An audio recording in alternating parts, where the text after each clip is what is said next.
Are you unhappy with your hair and skincare products? Have you experienced dry skin and hair, oil buildup, and needing to use more and more products to achieve the results you want from your hair and skin? It's not your products, it's your water.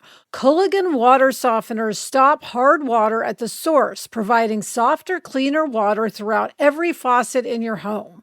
With benefits like softer hair and skin, a longer lasting clean, and less product waste, Culligan has been making water better for people since 1936. And it's not just your hair and skin. Hard water can cause things like water stains in the bathroom and kitchen. I had this experience when I was showering at my in-laws' apartment. I thought that there was something wrong with my shampoo, and then I realized that the problem with my hair was actually from the water. Culligan has local water experts in your city and offers a free in-home water test to see if you have hard water and address your water concerns. Go to Culligan.com to schedule a free in-home water test. Wayfair has everything you need to create holiday magic at home, whether you're honoring time-tested traditions or looking to make new memories. Gretchen, I'm hosting Christmas again this year, and what we love to do at Christmas time is hang out in the backyard with the whole family, and I realized I didn't have enough tables out there, so I got some new tables from Wayfair, and I am so excited that everyone's going to have someplace to put their drink. Well, Wayfair's huge selection of home items makes it easy to find exactly what's right for you. It's so easy to shop there and to search for items on any budget. And they have free and easy delivery, even on the big stuff, and they'll even help you set it up. Set the scene for new holiday memories with Wayfair. Head to wayfair.com right now to get your home holiday ready. That's WAYFAIR.com. Wayfair. Every style, every home.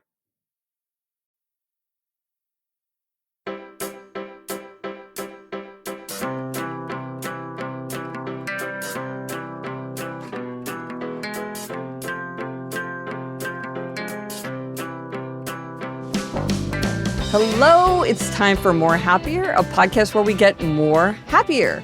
Last week and this week, I am recording Hans Christian Andersen's celebrated fairy tale, The Snow Queen. This week is the second half of The Snow Queen. If you missed the last episode, you'll want to go back and listen to the introduction and the first part of the story.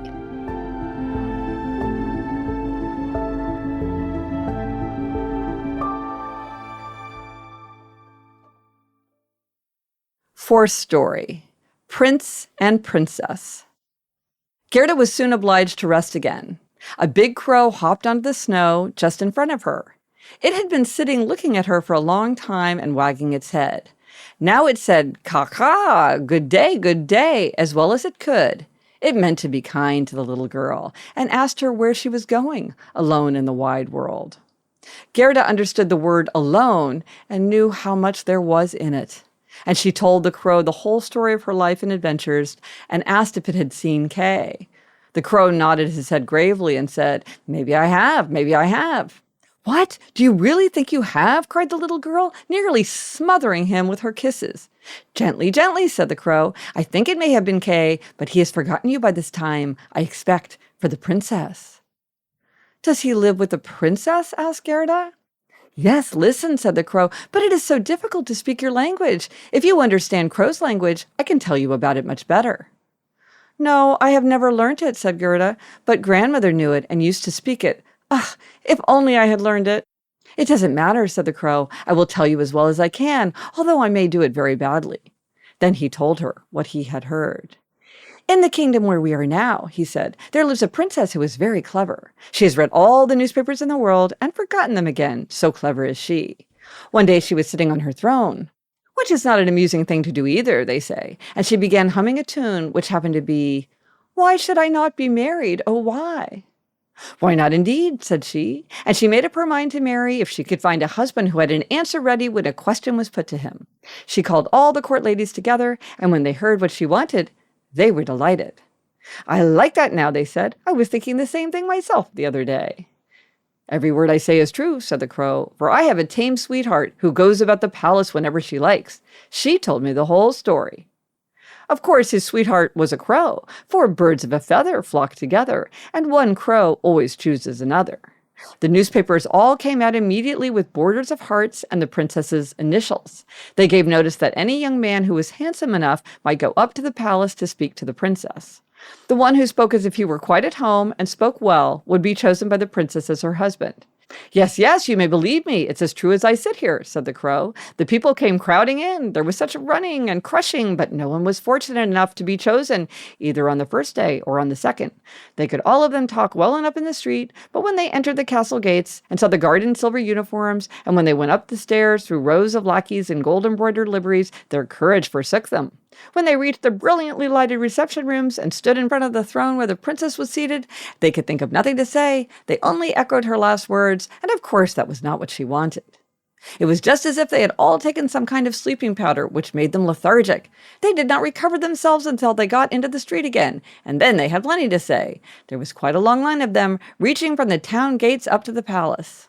I went to see them myself," said the crow. "They were hungry and thirsty, but they got nothing at the palace, not even as much of a glass of tepid water. Some of the wise ones had taken sandwiches with them, but they did not share them with their neighbors. They thought if the others went in to the princess looking hungry, then there would be more chance for themselves." "But Kay, little Kay," asked Gerda, "when did he come? Was he amongst the crowd?" Give me time. We are just coming to him." It was on the third day that a little personage came marching cheerfully along without either carriage or horse. His eyes sparkled like yours, and he had beautiful long hair, but his clothes were very shabby. "Oh, that was Kay," said Gerda gleefully. "Then I have found him," and she clapped her hands. "He had a little knapsack on his back," said the crow. "No, it must have been his sledge. He had it with him when he went away," said Gerda. "It may be so," said the crow. "I did not look very particularly, but I know from my sweetheart that when he entered the palace gates and saw the lifeguards in their silver uniforms and the lackeys on their stairs in their gold-laced liveries, he was not in the least bit abashed. He just nodded to them and said, 'It must be very tiresome to stand upon the stairs. I am going inside.' The rooms were blazing with lights. Privy councillors and excellencies without number were walking about barefoot, carrying golden vessels. It was enough to make you solemn. His boots creaked fearfully too, but he wasn't a bit upset." "Oh, I am sure that was Kay," said Gerda. "I know he had a pair of new boots. I heard them creaking in grandmother's room." "Yes, indeed, they did creak," said the crow, but nothing daunted, he went straight up to the princess, who was sitting on a pearl as big as a spinning wheel. Poor simple boy, all the court ladies and their attendants, the courtiers, their gentlemen, each attended by a page, were standing round. The nearer the door they stood, so much the greater was their haughtiness, till the footman's boy, who always wore slippers and stood in the doorway, was almost too proud even to be looked at. "Oh, it must be awful," said little Gerda, "and yet Kay has won the princess. If I had not been a crow, I should have taken her myself, notwithstanding that I am engaged. They say he spoke as well as I could have done myself when I speak crow language, at least so my sweetheart says. He was a picture of good looks and gallantry, and then he had not come up with any idea of wooing the princess, but simply to hear her wisdom. He admired her just as much as she admired him." "Indeed, it was Kay then," said Gerda. "He was so clever, he could do mental arithmetic up to fractions. Oh, won't you take me to the palace?" "It's easy enough to talk," said the crow, "but how are we to manage it? I will talk to my tame sweetheart about it. She will have some advice to give, I dare say. But I am bound to tell you that a little girl like you will never be admitted." "Oh, indeed I shall," said Gerda. "When Kay hears that I am here, he will come out at once to fetch me." "Wait here for me by the stile," said the crow. Then he wagged his head and flew off. That evening had darkened before he came back. "Caw, caw," he said. "She sends you greeting, and here is a little roll for you. She got it out of the kitchen where there is bread enough, and I dare say you are hungry. It is not possible for you to get into the palace. You have bare feet. The guards in silver and the lackeys in gold would never allow you to pass. But don't cry. We shall get you in somehow. My sweetheart knows a little back staircase which leads up to the bedroom, and she knows where the key is kept." Then they went into the garden, into the great avenue where the leaves were falling softly one by one, and when the palace lights went out, one after the other, the crow led little Gerda to the back door, which was ajar. Oh, how Gerda's heart beat with fear and longing. It was just as if she were about to do something wrong, and yet she only wanted to know if this really was little Kay. "Oh, it must be," she thought, picturing to herself his clever eyes and his long hair. She could see his very smile when they used to sit under the rose trees at home. She thought he would be very glad to see her, and to hear what a long way she had come to find him, and to hear how sad they had all been at home when he did not come back. Oh, it was joy mingled with fear. They had now reached the stairs where a little lamp was burning on a shelf. There stood the tame sweetheart, twisting and turning her head to look at Gerda, who made a curtsy, as grandmother had taught her. "My betrothed has spoken so charmingly to me about you, my little miss," she said. "Your life, Vida, as it is called, is most touching. If you will take the lamp, I will go on in front. We shall take the straight road here, and we shall meet no one." "It seems to me that someone is coming up behind us," said Gerda, as she fancying something rushed past her, throwing a shadow on the wall. Horses with flowing manes and slender legs, huntsmen, ladies and gentlemen on horseback. "Oh, those are only the dreams," said the crow. "They come to take the thoughts of the noble ladies and gentlemen out hunting. That's a good thing, for you will be able to see them all the better in bed. But don't forget, when you are taken into favor, that you show a grateful spirit." "Now, there's no need to talk about that," said the crow from the woods. They now came into the first apartment. It was hung with rose-colored satin embroidered with flowers. Here again the dreams overtook them, but they flitted by so quickly that Gerda could not distinguish them. The apartments became one more beautiful than the other. There were enough to bewilder anybody. They now reached the bedroom. The ceiling was like a great palm with crystal leaves, and in the middle of the room lay 2 beds, each like a lily, hung from a golden stem. One was white, and in it lay the princess. The other was red, and there lay he whom Gerda had come to seek, little Kay. She bent aside one of the crimson leaves, and she saw a little brown neck. It was Kay! She called his name aloud and held the lamp close to him. Again the dreams rushed through the room on horseback. He awoke, turned his head, and it was not little Kay. It was only the prince's neck, which was like his, but he was young and handsome. The princess peeped out of her lily-white bed and asked what was the matter. Then little Gerda cried and told them all her story and what the crows had done to help her. "You poor little thing," said the prince and princess, and they praised the crows and said that they were not at all angry with them, but they must not do it again. Then they gave them a reward. "Would you like your liberty," said the princess, "or would you prefer permanent posts about the court as court crows with perquisites from the kitchen?" Both crows curtsied and begged for the permanent posts, for they thought of their old age and said it was so good to have something for the old man, as they called it. The prince got up and allowed Gerda to sleep in his bed, and he could not have done more. She folded her little hands and thought how good the people and the animals are. Then she shut her eyes and fell fast asleep. All the dreams came flying back again. This time they looked like angels, and they were dragging a little sledge with Kay sitting on it, and he nodded. But it was only a dream, so it all vanished when she woke. Next day she was dressed in silk and velvet from head to foot. They asked her to stay at the palace and have a good time, but she only begged them to give her a little carriage and horse and a little pair of boots so that she might drive out into the wide world to look for Kay. They gave her a pair of boots and a muff. She was beautifully dressed, and when she was ready to start, there before the door stood a new chariot of pure gold. The prince's and princess's coat of arms were emblazoned on it and shone like a star. Coachman, footman, and outrider, for there was even an outrider, all wore golden crowns. The prince and princess themselves helped her into the carriage and wished her joy. The wood crow, who was now married, accompanied her for the first 3 miles. He sat beside Gerda, for he could not ride with his back to the horses. The other crow stood at the door and flapped her wings. She did not go with them, for she suffered from headaches since she had been a kitchen pensioner, the consequence of eating too much. The chariot was stored with sugar biscuits, and there were fruit and ginger nuts under the seat. "Goodbye, goodbye," cried the prince and princess. Little Gerda wept, and the crow wept too. At the end of the first few miles, the crow said goodbye, and this was the hardest parting of all. It flew up into a tree and flapped its big black wings as long as it could see the chariot, which shone like the brightest sunshine.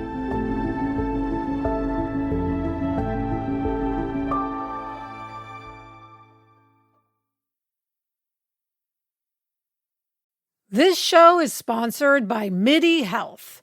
Gretch, I hang out with a lot of women and we have a lot of conversations. And one thing that every woman shares is that eventually she's going to go through menopause and perimenopause. And people talk about the hot flashes, the insomnia, the brain fog, the moodiness, the weight gain. Well, MIDI clinicians are menopause experts equipped to support you with safe, effective, FDA-approved medications, as well as supplements, lifestyle coaching, and preventative health guidance. All their services are covered by insurance, and they're conveniently accessible through telehealth visits and 24/7 messaging. When we need help, we want to know that we can come out of an experience feeling heard, with a plan to start feeling better, with people who are really experts in their field. You deserve to feel great. Book your virtual visit today at joinmidi.com. That's joinmidi.com. Fifth story, The Little Robber Girl. They drove on through a dark wood where the chariot lighted up the way and blinded the robbers by its glare. It was more than they could bear. It is gold, they cried, and darting forward, seized the horses and killed the postilions, the coachman, and footmen. They then dragged little Gerda out of the carriage. She is fat and she is pretty. She has been fattened on nuts, said the old robber woman, who had a long beard and eyebrows that hung down over her eyes. She is as good as a fat lamb, and how nice she will taste. She drew out her sharp knife as she said this. It glittered horribly. "Oh!" screamed the old woman at the same moment, for her little daughter had come up behind her and she was biting her ear. She hung on her back, as wild and as savage as a little animal as you could wish to find. "You bad, wicked child," said the mother, but she was prevented from killing Gerda on this occasion. "She shall play with me," said the little robber girl. "She shall give me her muff and her pretty dress, and she shall sleep in my bed." Then she bit her mother again and made her dance. All the robbers laughed and said, "Look at her, dancing with her cub." "I want to get into the carriage," said the little robber girl, and she always had her own way because she was so spoiled and stubborn. She and Gerda got into the carriage, and then they drove over stubble and stones farther and farther into the wood. The little robber girl was as big as Gerda, but much stronger. She had broader shoulders and darker skin. Her eyes were quite black, with almost a melancholy expression. She put her arm around Gerda's waist and said, "They shan't kill you as long as I don't get angry with you. You must surely be a princess." "No," said little Gerda, and then she told her all her adventures and how fond she was of Kay. The robber girl looked earnestly at her, gave a little nod, and said, "They shan't kill you even if I am angry with you. I will do it myself." Then she dried Gerda's eyes and stuck her own hands into the pretty muff, which was so soft and warm. At last the chariot stopped. They were in the courtyard of a robber's castle, the walls of which were cracked from top to bottom. Ravens and crows flew in and out of every hole, and big bulldogs, which each looked ready to devour somebody, jumped about as high as they could, but they did not bark, for it was not allowed. A big fire was burning in the middle of the stone floor of the smoky old hall. The smoke all went up to the ceiling, where it had to find a way out for itself. Soup was boiling in a big cauldron over the fire, and hares and rabbits were roasting on the spits. "You shall sleep with me and all my little pets tonight," said the robber girl. When they had had something to eat and drink, they went along to one corner which was spread with straw and rugs. There were nearly 100 pigeons roosting overhead on the rafters and beams. They seemed to be asleep, but they all fluttered about a little when the children came in. "They are all mine," said the little robber girl, seizing one of the nearest. She held it by the legs and shook it till it flapped its wings. "Kiss it," she cried, dashing it at Gerda's face. "Those are the wood pigeons," she added, pointing to some laths fixed across a big hole high up on the walls. "They are regular rabble. They would fly away directly if they were not locked in. And here is my old sweetheart, Bee," dragging forward a reindeer by the horn. It was tied up, and it had a bright copper ring round its neck. "We have to keep him close, too, or he would run off. Every single night I tickle his neck with my bright knife. He is so frightened of it." The little girl produced a long knife out of a hole in the wall and drew it across the reindeer's neck. The poor animal laughed and kicked, and the robber girl laughed and pulled Gerda down into the bed with her.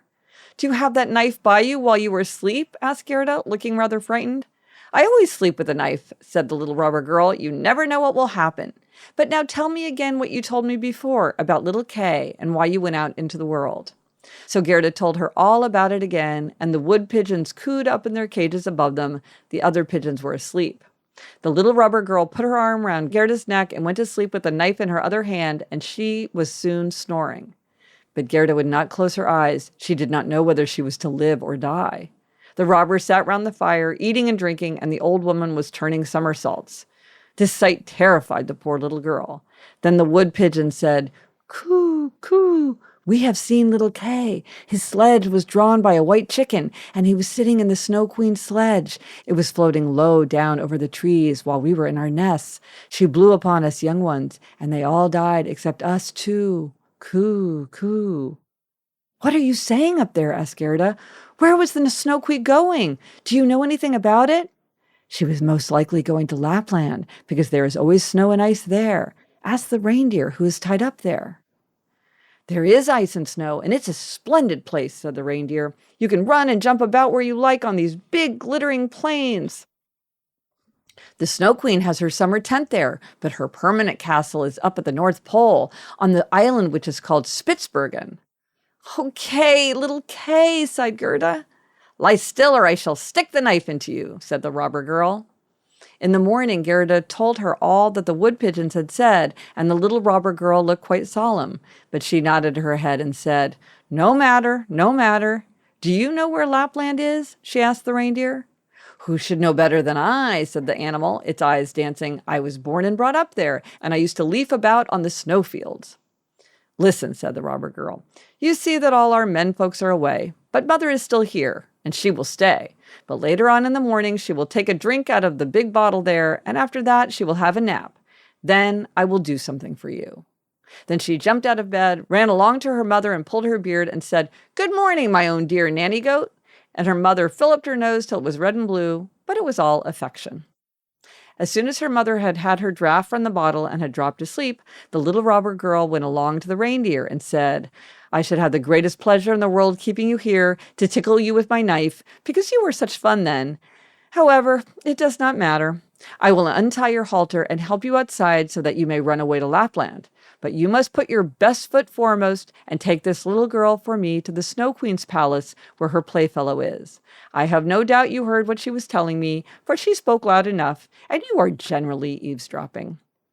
The reindeer jumped into the air for joy.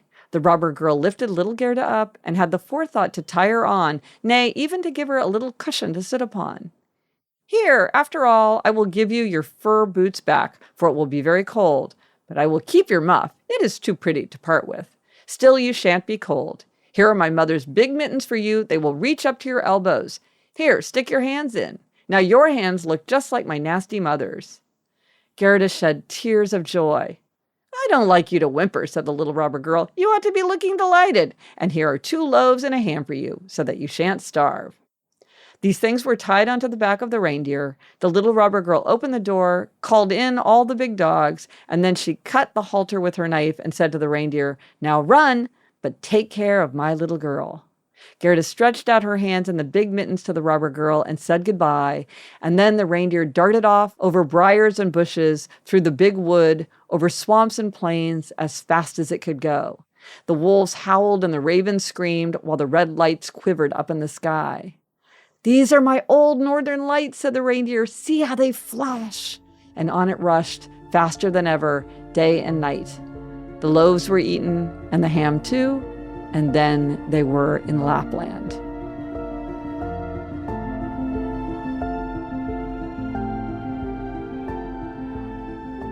Sixth story, The Lap Woman and the Finn Woman. They stopped by a little hut, a very poverty-stricken one. The roof sloped right down to the ground, and the door was so low that the people had to creep on hands and knees when they wanted to go in or out. There was nobody at home here but an old Lap woman who was frying fish over a train oil lamp. The reindeer told her all Gerda's stories, but it told its own first, for it thought it was much the most important. Gerda was so overcome by the cold that she could not speak at all. "Oh, you poor creatures," said the Lap woman. "You've got a long way to go yet. You will have to go hundreds of miles into Finnmark, for the Snow Queen is paying a country visit there, and she burns blue lights every night. I will write a few words on a dried stockfish, for I have no paper. I will give it to you to take to the Finn woman up there. She will be able better to direct you than I can." So when Gerda was warmed and had eaten and drunk something, the Lapp woman wrote a few words on a dried stockfish and gave it to her, bidding her take good care of it. Then she tied her onto the reindeer again, and off they flew. Flicker, flicker went the beautiful blue northern lights up in the sky all night long. At last they came to Finnmark and knocked on the Finn woman's chimney, for she had no door at all. There was such a heat inside that the Finn woman went about almost naked. She was little and very grubby. She at once loosened Gerda's things and took off the mittens and the boots, or she would have been too hot. Then she put a piece of ice on the reindeer's head, and after that she read what was written on the stockfish. She read it 3 times, and then she knew it by heart and put the fish into the pot for dinner. There was no reason why it should not be eaten, and she never wasted anything. Again, the reindeer told his own story first, and then little Gerda's. The Finn woman blinked with her wise eyes, but she said nothing. "You are so clever," said the reindeer. "I know you can bind all the winds of the world with a little sewing cotton. When a skipper unties 1 knot, he gets a good wind. When he unties 2, it blows hard. And if he undoes the 3rd and the 4th, he brings a storm about his head wild enough to blow down the forest trees.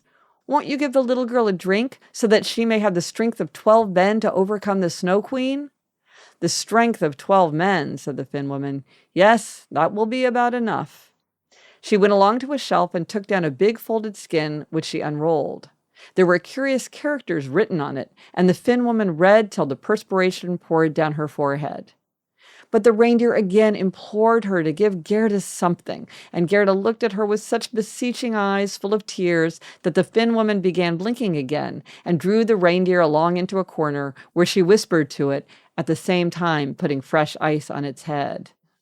"Little Kay is certainly with the Snow Queen, and he is delighted with everything there. He thinks it is the best place in the world, but that is because he has got a splinter of glass in his heart and a grain of glass in his eye.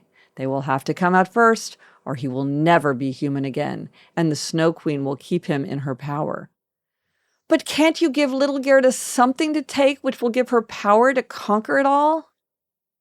"I can't give her greater power than she already has. Don't you see how great it is? Don't you see how both man and beast have to serve her? How she has got on as well as she has on her bare feet? We must not tell her what power she has. It is in her heart, because she is such a sweet, innocent child. If she can't reach the Snow Queen herself, then we can't help her. The Snow Queen's gardens begin just 2 miles from here. You can carry the little girl as far as that. Put her down by the big bush standing there in the snow covered with red berries. Don't stand gossiping, but hurry back to me." Then the Finn woman lifted Gerda onto the reindeer's back, and it rushed off as hard as it could. "Oh, I have not got my boots, and I have not got my mittens," cried little Gerda. She soon felt the want of them in that cutting wind, but the reindeer did not dare to stop. It ran on till it came to the bush with the red berries. There it put Gerda down and kissed her on the mouth, while big shining tears trickled down its face. Then it ran back as fast as ever it could. There stood poor little Gerda, without shoes or gloves, in the middle of freezing, ice-bound Finnmark. She ran forward as quickly as she could. A whole regiment of snowflakes came toward her. They did not fall from the sky, for it was quite clear, with the northern lights shining brightly. No, these snowflakes ran along the ground, and the nearer they came, the bigger they grew. Gerda remembered well how big and ingenious they looked under the magnifying glass. But the size of these was monstrous.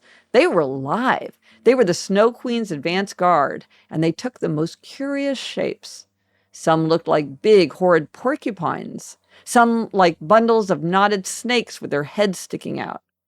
Others again were like fat little bears with bristling hair, but all were dazzling white and living snowflakes.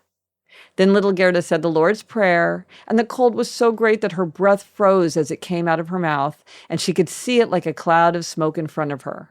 It grew thicker and thicker till it formed itself into bright little angels who grew bigger and bigger when they touched the ground. They all wore helmets and carried shields and spears in their hands. More and more of them appeared, and when Gerda had finished her prayer, she was surrounded by a whole legion. They pierced the snowflakes with their spears and shivered them into 100 pieces, and little Gerda walked fearlessly and undauntedly through them. The angels touched her hands and feet, and then she hardly felt how cold it was, but walked quickly on toward the palace of the Snow Queen. Now we must see what Kay was about. He was not thinking about Gerda at all, least of all that she was just outside the palace.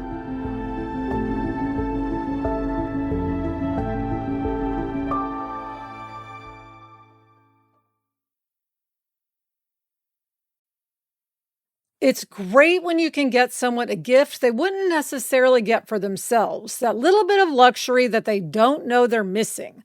For quality gifts at an affordable price, my go-to is Quince. Gretch, my favorite gift to get and give from Quince is their Mongolian cashmere sweaters. I love all the colors. I got a red one to wear at Christmas this year, and I very well will give one to somebody else. And those start at $50. Or for the ultimate year-round gifts, check out their 14-karat gold jewelry, Italian leather handbags, and European linen sheet sets. Gift luxury this holiday season without the luxury price tag. Go to quince.com/Gretchen for 365-day returns, plus free shipping on your order. That's QUINCE.com/Gretchen to get free shipping and 365-day returns. Quince.com/Gretchen. Hey, happier listeners, we want to tell you about another podcast you're sure to enjoy called Need a Lift. It's a show that focuses on bringing people together during a tough time in our culture. Host Tim Schreiber talks to guests who have transformed painful moments in their lives into purpose through their spiritual rituals and practices and demonstrate optimism through their lived experience. Like best-selling author Minjin Lee on why she creates complicated characters who hold the secret to our transformation. And Olympic athlete Michael Phelps on the importance of cultivating an inner life in competition, mental health, and in his marriage. Need a Lift is truly the antidote to the hatred and despair we're all exhausted of hearing, giving us hope that change is possible. You can hear more Need a Lift episodes wherever you get your podcasts. The holidays have always been a time of joy and coming together. But let's face it, shipping out all those gifts can be a bit of a hassle. To help ease the load, turn to the United States Postal Service for all your holiday shipping needs. With over 600,000 employees working in sync all over the country, USPS serves over 167 million addresses 6 and 7 days a week. The best part? Their enhanced network is built to deliver your packages reliably and on time. And if you're looking for an affordable shipping option, USPS Ground Advantage has you covered. It's a complete ground shipping solution for all your holiday needs. Reliable with upfront pricing, no hidden costs, and it's fast, helping you stay on top of your holiday plans. So why not take your packages on a true holiday ride this season? Visit USPS.com/holiday ride to get started. Seventh story. What happened in the Snow Queen's palace and afterwards? The palace walls were made of drifted snow, and the windows and doors of the biting winds. There were over 100 rooms in it, shaped just as the snow had drifted. The biggest one stretched for many miles. They were all lighted by the strongest northern lights. All the rooms were immensely big and empty and glittering in their iciness. There was never any gaiety in them, not even as much as a ball for the little bears, when the storms might have turned up as the orchestra, and the polar bears might have walked about on their hind legs and shown off their grand manners. There was never even a little game-playing party, for such games as Touch Last or the Bite or Bit, no, not even a little gossip over the coffee cups for the white fox misses. Immense, vast, and cold were the Snow Queen's halls. The northern lights came and went with such regularity that you could count the seconds between their coming and going. In the midst of these never-ending snow halls was a frozen lake. It was broken up on the surface into 1,000 bits, but each piece was so exactly like the others that the whole formed a perfect work of art. The Snow Queen sat in the very middle of it when she was at home. She then said that she was sitting on the mirror of reason, and that it was the best and the only one in the world. Little Kay was blue with cold, nay, almost black, but he did not know it, for the Snow Queen had kissed away the icy shivering, and his heart was little better than a lump of ice. He went about dragging some sharp, flat pieces of ice, which he placed in all sorts of patterns, trying to make something out of them, just as when we at home have little tablets of wood with which we make patterns and call them a Chinese puzzle. Kay's patterns were most ingenious because they were the ice puzzles of reason. In his eyes, they were first-rate and of the greatest importance. This was because of the grain of glass still in his eye. He made many patterns forming words, but he could never find out the right way to place them for one particular word, a word he was most anxious to make. It was eternity. The Snow Queen had said to him that if he could find out this word, he should be his own master, and she would give him the whole world and a new pair of skates. But he could not discover it. "Now I'm going to fly away to the warm countries," said the Snow Queen. "I want to go and peep into the black cauldrons." She meant the volcanoes, Etna and Vesuvius by this. "I must whiten them a little. It does them good, and the lemons and the grapes, too." And away she flew. Kay sat quite alone in all those many miles of empty ice halls. He looked at his bits of ice and thought, till something gave way within him. He sat so stiff and immovable that one might have thought he was frozen to death. Then it was that little Gerda walked into the palace, through the great gates in a biting wind. She said her evening prayer, and the wind dropped as if lulled to sleep, and she walked on into the big empty hall. She saw Kay and knew him at once. She flew her arms round his neck and held him fast and cried, "Kay, little Kay, have I found you at last?" But he sat still, rigid and cold. Then little Gerda shed hot tears. They fell upon his breast and penetrated to his heart. Here they thawed the lump of ice and melted the little bit of the mirror which was in it.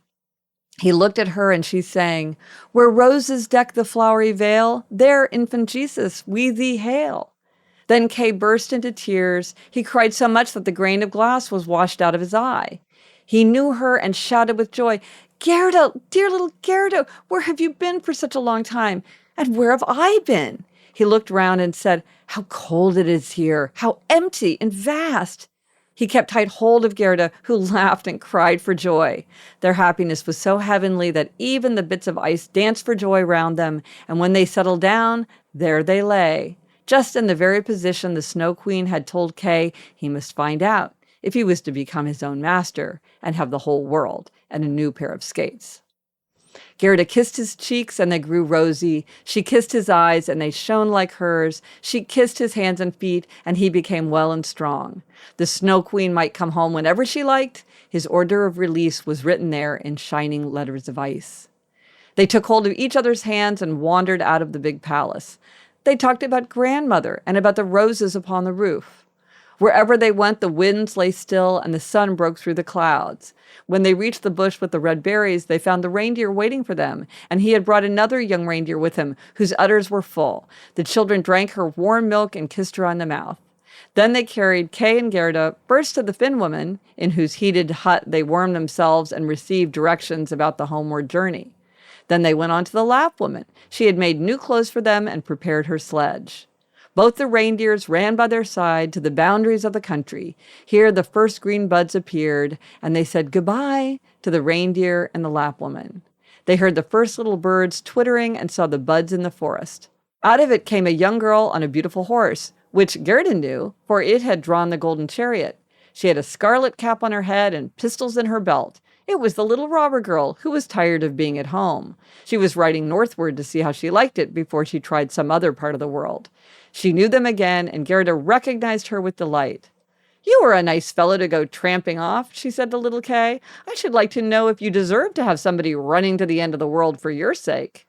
But Gerda patted her cheek and asked about the prince and princess. "They are traveling in foreign countries," said the robber girl.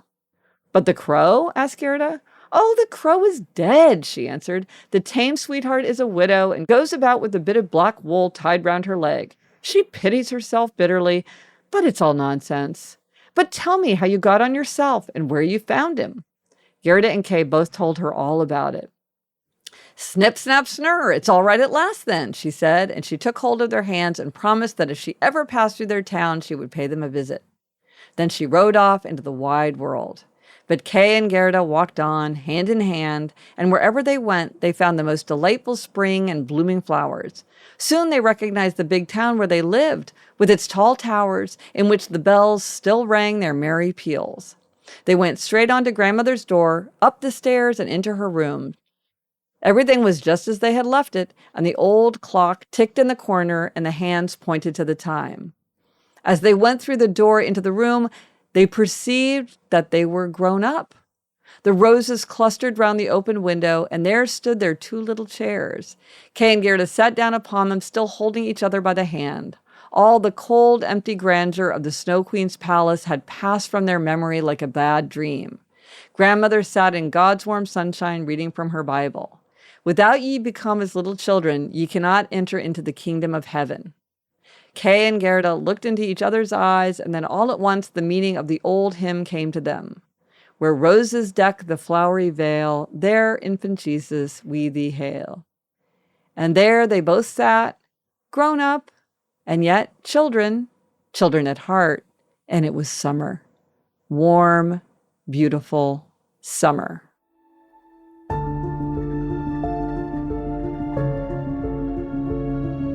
And that's the end of the fairy tale, The Snow Queen. I hope that listening to it made you more happier. Thank you to Chuck and everyone at Odyssey. Get in touch. I'm on Threads, TikTok, Facebook, and Instagram at Gretchen Rubin. Our email address is podcast@GretchenRubin.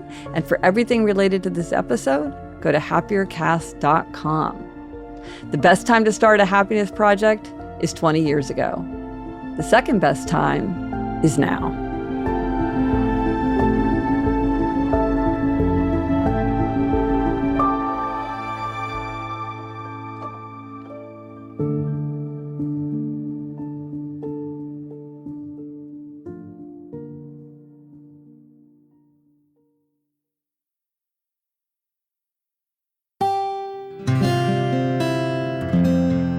From the Onward Project.